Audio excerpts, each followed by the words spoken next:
Welcome back to my channel. আমি সুপর্ণা আবার চলে এসেছি তোমাদের সামনে বক করতে। তো চলো, এখন ঘড়িতে বাজে 9:15। এখন থেকে আমার ব্লগটা স্টার্ট করছি। তো বন্ধুরা দেখো, আমার বিছানা বেডটা পুরো রেডি করে নিয়েছি, গুছানো হয়ে গেছে। এবার আমি এখন চলে যাবো ব্রেকফাস্ট করতে। তো চলো, দেখা হচ্ছে। তো দেখো বন্ধুরা, বিছানাটা আমি গুছিয়ে নিয়েছি। আজকেও নতুন একটা বেড কভার পেতেছি। তো দেখো, বেডটা গুছিয়ে ঠিক এইভাবে গুছিয়েছি। কেমন লাগছে তোমরা বলো চাদরটা পেতে। তো চলো দেখতে থাকো। তো দেখো, আমি চলে এসেছি রান্নাঘরে। এখন আজকে ব্রেকফাস্টে বানাবো ডিম টোস্ট করবো। তো চলো তোমাদের সাথে একটু শেয়ার করি। তো দেখো, এখানে আমি 3টে ডিম নিয়ে নিয়েছি। 3টে ডিমের মধ্যে আমি একটু লবণ দিয়ে দেবো। শুধু লবণ আর গোলমরিচ গুঁড়ো দিয়ে ডিমটাকে ভালোভাবে ফেটিয়ে নেব। তো চলো। তো দেখো, এখানে আমি ব্রেডও বের করে নিয়েছি। আর এই তাওয়াটা বসিয়ে দিয়েছি গ্যাসের ওপরে, আর তেল দিয়ে দিয়েছি এর মধ্যে। তো তেলটা গরম হয়ে গেছে, তাওয়াটা বেশ ভালোই তেতে গেছে। এবার চলো, এক এক করে আমি ব্রেডটা ডিমের মধ্যে চুবিয়ে তাওয়ার মধ্যে ছেড়ে দেবো।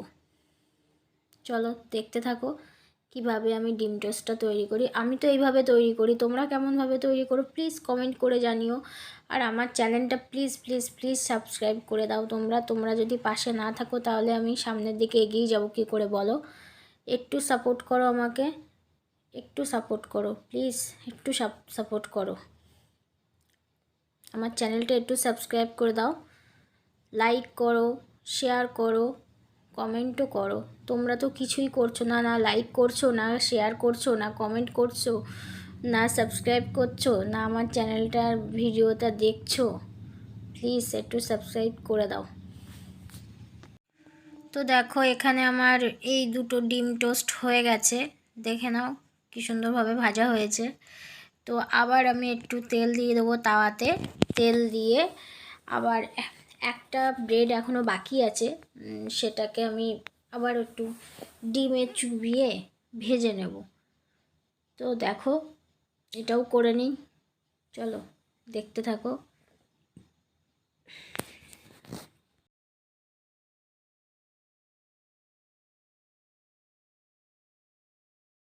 ফাইনালি দেখো, দেখতে এমন হয়েছে, খেতেও খুব সুন্দর হয়েছিল বন্ধুরা। তোমরা প্লিজ বাড়িতে বানিয়ে তো দেখো, এখানে আমি ব্রেকফাস্টটা নিয়ে চলে এসেছি। সাথে আমি একটু লিকার চা করেছিলাম, যেহেতু ডিম টোস্ট খাচ্ছি ওই জন্য আজকে আর দুধ চা করলাম না, গ্যাস হয়ে যাবে। ওই জন্য আমি একটু লিকার চা করে নিয়েছি। আর এই আমি একটু ব্রেড খাচ্ছি, আর আমার মাম্মাম আমার দিকে তাকিয়ে আছে, যে দেখছে আমার মাম্মাম আমাকে দেবে কি না। কিন্তু আমি কি ওকে না দিয়ে খেতে পারি বলো তো তোমরা। তো দেখো, ওকে একটু একটু করে গালে দিচ্ছি আর আমিও খেয়ে নিচ্ছি। আর ও তো শুধু আমার দিকে তাকিয়ে আছে, মাম্মাম আমাকে কখন দেবে কখন দেবে। মাম্মাম একাই খেয়ে যাচ্ছে, আমাকে আর দিচ্ছে না। আমার মাম্মাম শুধু এটাই ভেবে যাচ্ছে। তো দেখো, ওর এই দুষ্টু মিষ্টি মুখটা দেখলে আমার তো মনটা ভরে যায়। তোমরা বলো কমেন্ট করে। একটু ওকে বলছিলাম যে মাম্মাম একটু হাই করো পিপিদেরকে। তো আবার একটু তাকিয়ে ক্যামেরার দিকে তাকিয়ে আবার মুখটা ঘুরিয়ে নিল। আসলে ওদিকে ওর পাপা ওর একটু ফোনে কার্টুন ছেড়ে দিয়েছিল, সেটাই দেখছে। আর আমি খাচ্ছি, ও আমার সাথে বসে বসে একটু একটু করে খাচ্ছে আমার সাথে। তো দেখো, ব্রেকফাস্ট করার পরে আমি আবার রান্নাঘরে চলে এসেছি দুপুরের লাঞ্চটা রেডি করব বলে। তা দেখো, এখানে ট্যাংরা মাছ নিয়েছি, আর ওদিকে দেশি চিংড়ি সেদিন বাজার থেকে নিয়ে এসেছিলাম। আমি গেছিলাম বাজারে সেদিন, ট্যাংরা মাছ আর দেশি চিংড়ি। তো দেখো, এখানে কচুর লতি দিয়ে চিংড়ি মাছ হবে, আর ট্যাংরা মাছ দিয়ে ফুলকপি আলু দিয়ে ধনেপাতা দিয়ে ঝোল হবে। আর এখানে 2 আটি থানকুনি পাতা এনেছিলাম সেদিন, তো থানকুনি পাতাটা বাটা। তো দেখো, এখানে আমি সবজিটা কেটে নিচ্ছি। ওদিকে আলু ফুলকপিটা কাটা হয়ে গেছে, আর এখন পেঁয়াজ ছাড়িয়ে নিলাম। এবার রসুনটাও ছাড়িয়ে নেব। আসলে কচুর লতিতে একটু পেঁয়াজ রসুন না দিলে ভালো লাগে না খেতে। আমি তো এইভাবে করি। তো আমি ওই জন্য পেঁয়াজটা কুচিয়ে নেব, আর এদিকে দেখো রসুনটা ছাড়িয়ে নিচ্ছি, আর আগেই ফুলকপি আর আলু কেটে নিয়েছি। তো চলো কাটাকুটি করে নিই। করে নিয়ে এবার রান্নাটা করতে চলে যাব। তো চলো দেখতে থাকো। তো দেখো এখানে আমি লবণ আর হলুদ দিয়ে মাছগুলোকে মাখিয়ে নেব। যে দেখো ট্যাংরা মাছ আর চিংড়ি মাছটা লবণ আর হলুদ দিয়ে ভালো করে মাখিয়ে নেব। আর এদিকে দেখো আমি পেঁয়াজ কুচিয়ে নিয়েছি, রসুন ছাড়িয়ে নিয়েছি, একটু আদা ছাড়িয়ে নিয়েছি, আর ধনেপাতা কুচিয়ে নিয়েছি, আর লঙ্কাও কেটে নিয়েছি সাথে। তো চলো এবার মাছগুলো ম্যারিনেট করে নিই ভালোভাবে হলুদ আর লবণ দিয়ে।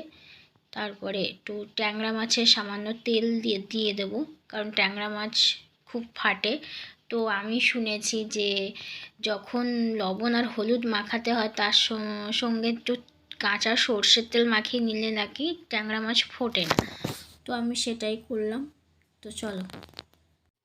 তো দেখো এখানে কড়াইটা বেশ ভালোই গরম হয়ে গেছে, তেতে উঠেছে কড়াইটা। তো চলো এবার ট্যাংরা মাছটা দিয়ে দিই কড়াইয়ের মধ্যে, দিয়ে দেবো ভাজতে ট্যাংরা মাছটা। দেখো এক এক করে ট্যাংরা মাছগুলো দিয়ে দিই। ট্যাংরা মাছগুলো দিয়ে তারপরে আমি একটু ফুটছিল, ট্যাংরা মাছগুলো ফাটছিল কেমনভাবে, তো আমি একটু ঢাকা দিয়ে রেখে দিলাম। তো এই ঢাকা দিয়ে ভাজলে গায়ে তেলটাও ছিটাবে না, আর ভাজাটাও ভালোভাবে হবে, তাই না?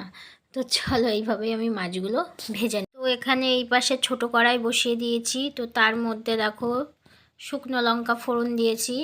শুকনো লঙ্কাটা একটু ভালোভাবে ভাজা ভাজা হয়ে যাবে, তার মধ্যে আমি দিয়ে দেব রসুন থেতো করা। তো দেখো থেতো করে নিয়েছি রসুনটা, কিন্তু বাটিনি আমি, জাস্ট একটু নোড়া দিয়ে থেতো করে নিয়েছি রসুনটা। রসুনটা একটু ভাজা হয়ে যাবে, তার মধ্যে দিয়ে দেবো পেঁয়াজ কুচি। তো পেঁয়াজটা দিয়ে দিলাম, পেঁয়াজটা দিয়ে ভালোভাবে একটু নেড়ে নেব। তার একটু কটা কাঁচা লঙ্কাও দিয়ে দিয়েছি এর সাথে, একটু ঝাল ঝাল হলে কচুরলতিটা খেতে ভালো লাগবে। তো দেখো পেঁয়াজ লঙ্কাগুলো সব ভেজে নিই। চলো একটু ভালো করে ভেজে নিই, লাল লাল করে পেঁয়াজ লঙ্কাটা ভাজতে থাকবো। আর একটুখানি তেল দিয়ে দিলাম, কারণ দেখলাম একটু তেলটা কম হয়ে গেছে, আর কচুরলতিতে একটু তেল বেশি না দিলে ঠিকভাবে ভাজা হয় না ভালো, তো তাই। তো দেখো এখানে আমি চিংড়ি মাছটা লবণ হলুদ দিয়ে মাখিয়ে রেখেছিলাম, সেটা এবার পেঁয়াজ লঙ্কার মধ্যে সব দিয়ে দেবো। দিয়ে ভালো করে চিংড়ি মাছটা দিয়ে ভালো করে নেড়ে নেব, নেড়ে একটু লাল লাল করে ভেজে নেব। তো দেখো চিংড়ি মাছটাকে একটু ভালো করে ভেজে নিই। চলো চিংড়ি মাছ একটু লাল লাল করে ভাজা হয়ে যাক। তো দেখো এর মধ্যে কচুরলতিটা দিয়ে দিয়েছি, কচুরলতিটা দিয়ে ভালো করে নেড়ে নেবো। আর আগের থেকে আমি না কচুরলতিটা একটু ভাপিয়ে রেখেছি। তো এদিকে মাছ তো ভাজা হয়ে গেছে, আর এদিকে কড়াইতে আমি ফুলকপিগুলো দিয়ে ভালো করে ভেজে নেব। তো বন্ধুরা আজকের আমি রান্নাটা পুরো শেয়ার করতে পারছি না, ফোনের কিছু সমস্যা হচ্ছে তার জন্য। তো আজকের ভিডিওটা যদি আমার দেখে তোমাদের ভালো লেগে থাকে তো প্লিজ প্লিজ প্লিজ আমার চ্যানেলটিকে সাবস্ক্রাইব করে দিও, আর আমার পাশে থেকো, আর পাশে থাকা বেল আইকনটিকে প্রেস করে দিও, যাতে যখনই কোনো আমি নতুন ভিডিও আপলোড করি না কেন তোমাদের কাছে পৌঁছে যায় সবার আগে। তো লাইক করো, শেয়ার করো প্রচুর, আর কমেন্ট করতে কিন্তু ভুলো না একদম। তো শেষ অবধি যেটাই বলি, তোমরা সুস্থ থেকো, ভালো থেকো। নেক্সট ব্লগে তোমাদের সঙ্গে আবার আমার দেখা হচ্ছে।